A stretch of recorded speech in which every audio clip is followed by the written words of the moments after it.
అధ్యక్షులు BFI president గారైన John Paramajyothi గారికి నా హృదయపూర్వకమైన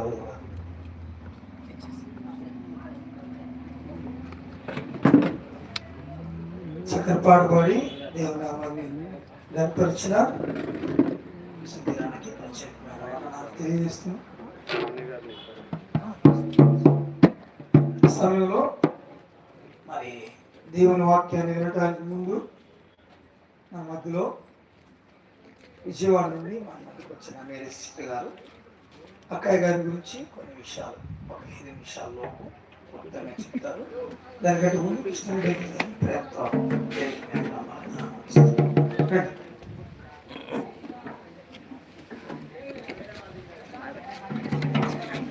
మీ అందరికీ నా వందనాలండి. నా పేరు మేరీ అండి. నేను ఇక్కడ వెంకటరెడ్డి అని చెప్పి మా ఉండేవారు. మాది అసలు కొత్తపల్లి అండి. అయితే మా పెద్దనాన్ని ఇల్లటం వచ్చారు ఈ ఊరు.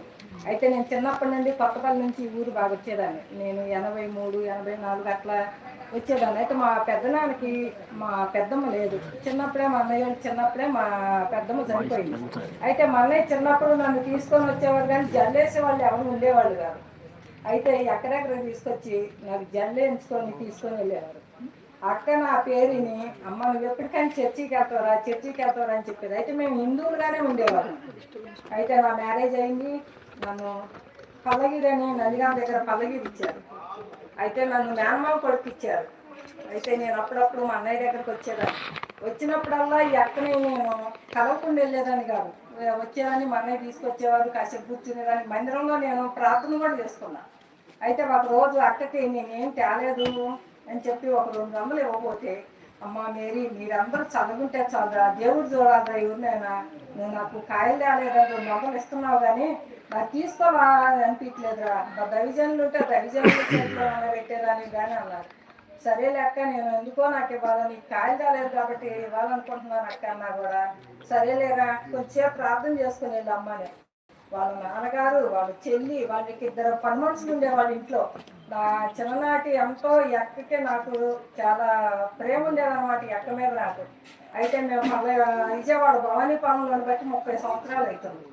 అయితే నా సాక్ష్యం కూడా చెప్పుకుంటున్నా, కొంచెం మీరు అందరూ ఎవరైనా అన్యులు ఉంటే తెలుసుకుంటారని. నన్ను మేనమామ కొడుకు ఇచ్చారు. బాగా మా మేనమామ ఫారెస్ట్ ఆఫీసర్. నన్ను ఇచ్చేటప్పుడు మా మామగారు ఎరుపాలెంలో జాబ్ చేస్తున్నారు, దోమలాపురం ఫారెస్ట్ ఆఫీస్. ఇది కాస్వరం కూడా చేశారు మా మేనమామ. అయితే నన్ను ఇచ్చేటప్పుడు మా అమ్మ అన్న కొడుకు ఇచ్చుకుంటున్నా 10 ఎకరాల పొలం ఉండి మా అన్నయ్య ఫారెస్ట్ ఆఫీసర్ అని చెప్పి నన్ను ఇచ్చారు. ఇచ్చాక కొంతకాలం మేము ఎరుపాలెం. తర్వాత 94 మా పెళ్ళి అయింది. 95లో మేము విజయవాడ వెళ్ళిపోయాం. పల్లగిరిలో మా 10 ఎకరాల పొలం ఉంది. ఆ పొలాన్ని నమ్ముకొని మేము విజయవాడ వెళ్ళాం. మా వారు